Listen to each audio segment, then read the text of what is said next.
अब कैलेंडर देखते हैं। कैलेंडर में देख पहले लीप ईयर क्या होता है। लीप ईयर होता है जिसमें 366 डे होते हैं। क्या होते हैं? 366, जिसमें 29 फरवरी होती है। ठीक। देख, multiple of the 4 is a leap year. जो कि 4, 8, 12 ये सारे क्या होते हैं? लीप ईयर होते हैं। Leap year in the sense 366 होंगे। ठीक। Century year is not leap year. जैसे 100, 200, 300 ये नॉट लीप ईयर होते हैं। Fourth century year is a leap year. 400, 800, 1200 ये क्या होते हैं? लीप ईयर होते हैं। Among normal year every multiple of 4 is a leap year. Among century year only fourth century is a leap year. General century is not a leap year। समझे? तो normal में ये होता है।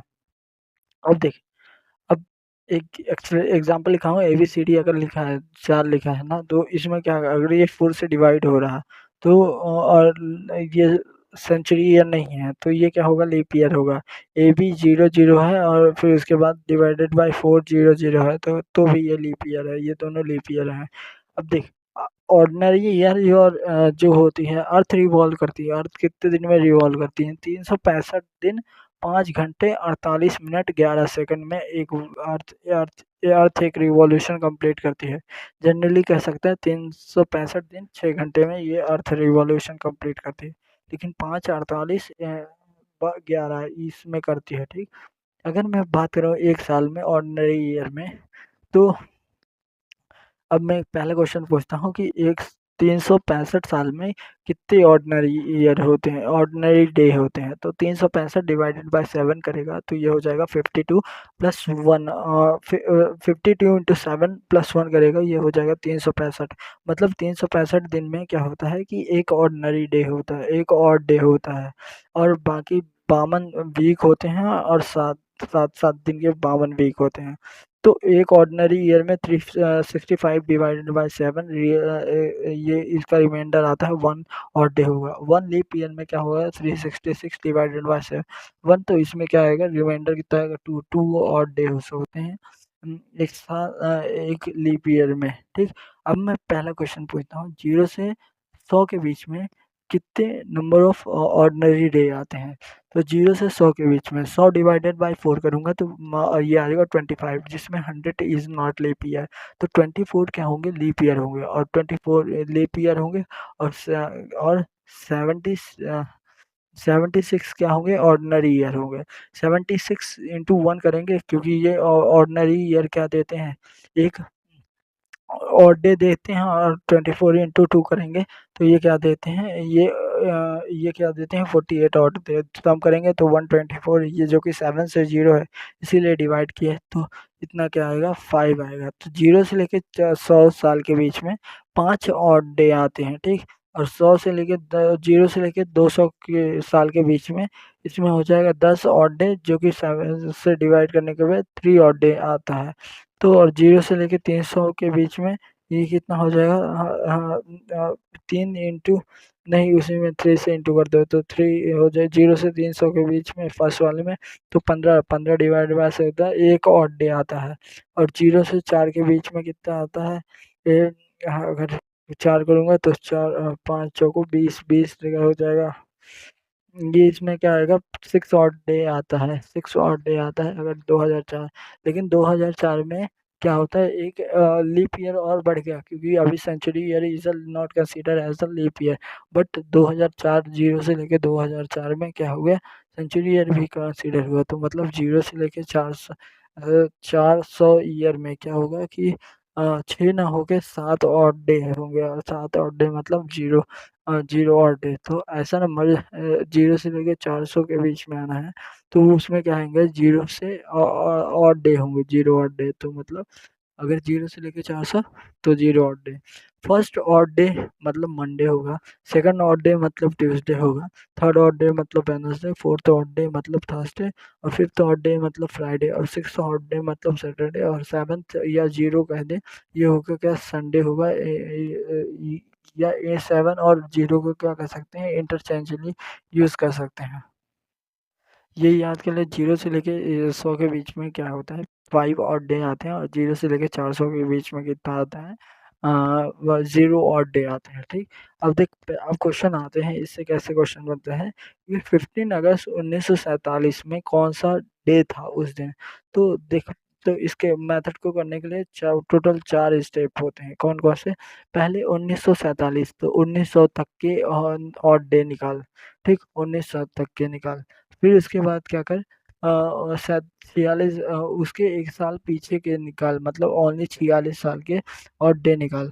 फिर उसके बाद 47 के ऑड डे निकाल, जहाँ तक वो क्या हो, अगस्त तक निकाल, 15 अगस्त तक। और फिर उसके बाद सबको सम कर और डिवाइड करते 7 से, तो ये क्या दे देगा कि पर्टिकुलर इस डेट पे कौन सा डे था। तो जैसे 15 अगस्त 1947 में कौन सा दिन था, तो 15 अगस्त, देख, 400, 0 से लेके 400 में क्या है, 0 और डे है। तो 4 4 जा 16, 16 हो गया, तो 16 हो गया, इसमें क्या हो जाएगा, 2016 तक, नहीं, 16 तक, 16,000 तक कोई और डे नहीं आएगा। प्लस इसमें 3 करना है, तो 300, 0 से लेके 300 में कितने और डे आते हैं, 5 × 3, ये हो जाएगा कितना, 5 × 5 300, ये कितना हो जाए,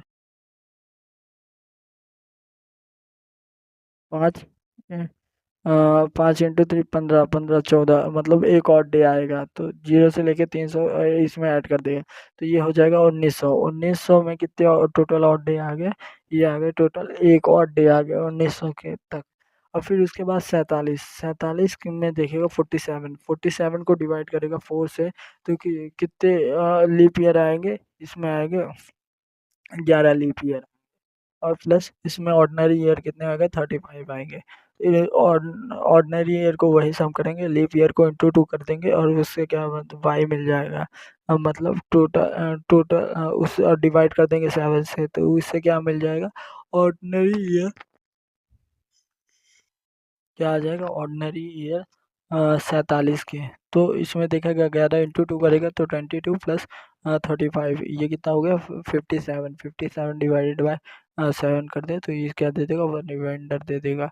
या एक काम करते, 22 है, इसका इंडिविजुअल ऑड डे निकाल ले, तो 22 है तो ये इसका ऑड डे निकालेगा तो 7 1 आएगा, और 35, 35 7 5 35, इसका ऑड डे 0 आएगा, तो एक ही ऑड डे आया। तो इंडिविजुअली यहीं पे 7 को डिवाइड कर ले, सम करके डिवाइड करना is taking consuming time consuming process. अब देख, 1946 तक निकाला। अब 47 क्या है, 47 अगस्त तक निकालना है, 15 अगस्त तक। तो 1947 का अलग कैलेंडर बनाएगा, जनवरी फरवरी मार्च अप्रैल और अप्रैल मई जून जुलाई अगस्त। अगस्त के बाद 15 अगस्त तक निकालना। 15 डिवाइडेड बाय 7 करेगा तो और कितना आएगा, एक आएगा, एक को नहीं रखेगा। ठीक, और उसके बाद क्या करेगा, जनवरी में क्या करेगा, जनवरी में अगर 3 चीजें हैं, 31 आता है तो 3 रखना है, 30 आता है तो 2 रखना है। और फरवरी 1947 क्या है, एक और डे है, ऑड ईयर है, तो इसमें क्या आएगा, फरवरी में आएगा 0, 28 डे होंगे तो 0 ऑड डे। फिर उसके बाद मार्च में 3, फिर उसके बाद अप्रैल में 2, जून जुलाई जुलाई अगस्त में क्या होता है, एडजस्टमेंट होते हैं, तो इनका कितना 3 आता है। ठीक, लेकिन अगस्त 15 तक दिया था तो उनका करेंगे ना, तो इसका 15 डिवाइडेड बाय 7, ये कितना देगा, 1, ये 1 देगा, तो इसी कारण से क्या होगा, ये तो अब इसका क्या करेगा, इसमें 7 जितने मिलेगा 7 को कैंसिल करते जा, 7 7 बना के काट देगा। अब इसके बाद जो बचेगा वही आएगा, तो अब कितना हो जाएगा, अब इससे देखेगा तो कितने आ जाएंगे, 1947 में 3 आएंगे, तो 1900 में एक आ गया, 46, 46 में कितने आ गए, एक आ गया, और 47 में कितने आ गए, 3 आ गए, तो 305, 5 ऑड डे हो गया। और फिर तो ऑड डे मतलब क्या होता है, फिर तो ऑड डे मतलब होता है फ्राइडे, तो उस दिन क्या होता है, फ्राइडे दिया। अब देख, और ये कितना आ गया, 5 आ गया, 5 मतलब फ्राइडे ही, 5 मंडे, फर्स्ट ऑड डे होता है Monday, Tuesday, Wednesday, Thursday, Friday, शुक्रवार था। 17 हो जाएगा। ठीक, अब इसके बाद क्या होता है, कई बार केस कर देता है आज ये डे है तो नेक्स्ट इतने डेट पे क्या डे है। जैसे अब दूसरा देखते हैं 9 जुलाई 2020, इस डेट को इसको क्या रहा होगा, तो 2020 है तो देख 2000 का पहले निकाल दूंगा, 2000 का क्या आएगा, जीरो, क्योंकि 1 से 400 का क्या होता है, जीरो होता है, और 2000 में 5 का इंटू कर दिया तो इससे क्या होगा, जीरो और डे आएगा। फिर 2020 तक का निकालना है तो मैं क्या करूँगा, 19 का अलग से निकालूंगा, तो 19 का निकालूंगा तो 19 में को डिवाइड करूँगा 4 से, तो ये इसमें क्या आएगा, चार लीप ईयर आएंगे, और 15 क्या आएंगे, ऑर्डिनरी ईयर आएंगे।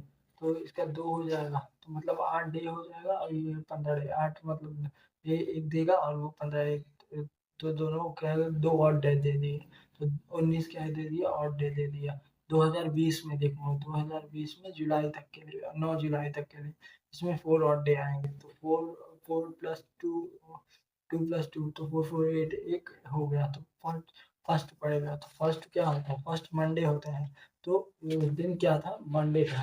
ठीक, अब आते हैं, इसमें सेकंड टाइप का क्वेश्चन बनता है कैलेंडर में, कि आज 15 अगस्त 1947 में गुरुवार था। If 15 August 1947 was Friday, then 26 जनवरी 1950 में कौन सा दिन था। पहला तरीका ये, पहली कंडीशन ये है कि जो भी फर्स्ट पार्ट देगा वो क्या होगा, वैलिड होगा, वो क्या होगा, वैलिड हो गया, या उसको वैलिडेट कर। ठीक, तो जब मैंने 15 अगस्त 1947 निकाला तो ये फ्राइडे ही आया। अगर ये फ्राइडे ना आके मंडे दिया होता यहाँ पे, तो क्या तो मैं इस कौन से आया था, फ्राइडे आया था शायद फिफ्थ को, तो फिफ्थ वाले को क्या कर लेता, मंडे कंसिडर कर लेता, और सिक्स को क्या कंसिडर कर लेता, ट्यूसडे, और फिर वेडनेसडे उसको जीरो कंसिडर करता, 1 2 3 ऐसे चलाता है इसको। ठीक, तो ये क्या कंसिडर कर, ये फ्राइडे आया है, तो ये सही दिया। तो अब मैं 26 जनवरी 1950 का निकाल सकता हूँ। ये कैसे निकालूंगा, 1900 का पहले निकालो, फिर 49 का निकालो, फिर 50 का निकालो, कब तक, 26 जनवरी तक। ये हो गया दो, पहला तरीका। इसमें क्या है, दो बार अपने को मेथड को वही मेथड लगाना पड़ रहा है। तो सेकंड अप्रोच क्या है, सेकंड अप्रोच तब लगाएंगे कि जब second usually any exam first date is not wrong, we directly calculate the date second by chances first date is wrong. If first date is wrong, then um, what day in that same day, error in the second day, वही same error दूसरे में कर दो। Instant of the Friday Saturday होता है, +1 होता है, तो उसको क्या करते हैं, +1 करके फ्राइडे पे कर देते हैं। ठीक, हमें क्या करना पड़ा, दो इंडिविजुअल मेथड लगाना पड़ेगा। तो चांस सेकंड अप्रोच क्या है, जब चेंजेस, जैसे इसमें देखो 1947 के बाद 1950 के पहुंच लिए, जब चेंजेस बहुत कम दिए हो तब तब कौन सा मेथड लगा, 1900, ये वाला सेकंड मेथड लगा। जैसे अब देख 15 अगस्त 1947 दिया, तो वो 1947 का कैलेंडर बना, 1947 में अगस्त सितंबर अक्टूबर नवंबर दिसंबर, और अब जो दिन है उसको छोड़ के, जैसे 15 अगस्त, तो इसके अलावा तो रिमेनिंग कितने डेज बचे, 16, तो 16 डिवाइडेड बाय 7 करेगा तो और डे आएगा, तो 2 और डे आएगा। फिर इसी तरह सितंबर में 2, अक्टूबर में 3, और नवंबर में 2, और फिर इसके बाद दिसंबर में 3, इस तरह के सारे और डे आएंगे, इसको लिख देना। फिर उसके बाद 1948 में कितने और डे आएंगे, 2 आएंगे, क्योंकि ये क्या है, लीप ईयर है, इसलिए 2 आएंगे। 1949 क्या है, लीप ईयर नहीं है, इसलिए 1 आएगा। 1950 में क्या करेगा, 26 जनवरी तक का ही कैलकुलेट करेगा, तो 26 जनवरी डिवाइडेड बाय 7 करेगा, तो ये क्या कर देगा, 5 और डे देगा। तो 5, अब इनको सबको सम कर ले, तो पहले वाले से कितने आए, और दूसरे तीसरे सबको सम करेगा तो 6 रिमेनिंग आएगा। तो अब देख, और फ्राइडे को क्या मान लेगा, जीरोथ मान लेगा, और उसके बाद सिक्स वाले को क्या करेगा, कंसिडर करेगा। तो फ्राइडे डे जीरो हो गया, अब सैटरडे फर्स्ट हो जाएगा, संडे सेकंड हो जाएगा, और फिर उसके बाद मंडे ट्यूसडे, मंडे हो जाएगा 3 हो जाएगा, थर्सडे ट्यूसडे हो जाएगा 4, और फिर उसके बाद हो जाएगा वेडनेसडे 5 हो जाएगा, फिर उसके बाद थर्सडे 6 हो जाएगा। इस तरह से 6 वाले में थर्सडे आंसर आएगा। Advance of the method, not worry about the first date is correct, अगर आता है तो फर्स्ट डेट क्या होगा, सही। अब देख, अब तीसरा क्वेश्चन, तीसरे टाइप का क्वेश्चन ये दे देता है। जैसे सेम कैलेंडर में 1951 में 1 जनवरी 1951 में मंडे था, तो 1 जनवरी कौन से सन में हमें क्या दे देगा, मंडे ही देगा, मतलब सेम। तो दोनों ईयर में पहले जनवरी, 1 जनवरी क्या हो, सेम हो, एक मंडे हो तो दूसरा भी मंडे हो, और एक लीप ईयर हो तो दूसरा भी दोनों क्या होना चाहिए, सेम होना चाहिए, मतलब 1 जनवरी होना चाहिए। बोथ सेम, या तो ऑर्डिनरी ईयर हो या तो लीप ईयर हो, ठीक। और थर्ड क्या होना चाहिए, number of the odd day between the gap is multiple of the 7, ये तो होना चाहिए मल्टीपल ऑफ द 7 और सेटिस्फाई द फर्स्ट पॉइंट, मतलब जो ऑड डे होना चाहिए वो क्या होना चाहिए। 1 जनवरी 1991, तो इसमें क्या हो जाएगा 1991, ये नॉट इसमें बाय द ईयर नहीं दिया है तो ये क्या देगा 1 देगा। फिर उसके बाद 92, 92 क्या है तो देगा, और फिर 93 में 1 देगा, 94 में 1 देगा, 95 में 1 देगा, 96 में क्या देगा, ये 2 देगा। जब इसका सम करेगा ये आएगा 8, तो मतलब इनके बीच का क्या है, क्या है, इन 7 उनका डिफरेंस है नहीं, तो 97 में क्या है 1 आएगा, और 98 में क्या आएगा 1, 99 में 1, 200, 200 क्या है, ये लीप ईयर है, सेंचुरी ईयर नॉट होता लेकिन fourth century is a leap year, तो ये क्या देगा 2 देगा, 2001 में क्या आएगा 1 आएगा, तो ये क्या होगा 14 होगा। तो मल्टीप्लाई देख, 91 क्या है, ये एक ऑर्डिनरी ईयर था, और ये दूसरा वाले भी क्या है, ऑर्डिनरी ईयर है। और क्या इनके बीच का डिफरेंस देखेगा ना 1991 में और ये 2001 में, तो ये जो है ये 14 आ रहे हैं, तो 14 आ रहे हैं, मल्टीपल ऑफ द 7 आ रहा है, तो इनके बीच में क्या है, क्या भी मल्टीपल ऑफ द 7 है, तो ये क्या है, तो 1 जनवरी 1991 में जो कैलेंडर यूज हुआ था वही सेम कैलेंडर 2001 में यूज हो जाएगा, इसको ऐसे समझ ले, वही सेम कैलेंडर 2001 में यूज हो जाएगा, तो ये समझ सकते हैं तुम, या ये कह दे 10 साल बाद वो सेम कैलेंडर आ जाएगा यहाँ, 10 साल बाद वही सेम कैलेंडर प्रोसेस होना चालू कर गया। कुछ बुक में रूल लिखे होते हैं, रूल एंड यही होगा, तो 3 टाइप के क्वेश्चन होते हैं, तीनों टाइप को कवर कर लिया।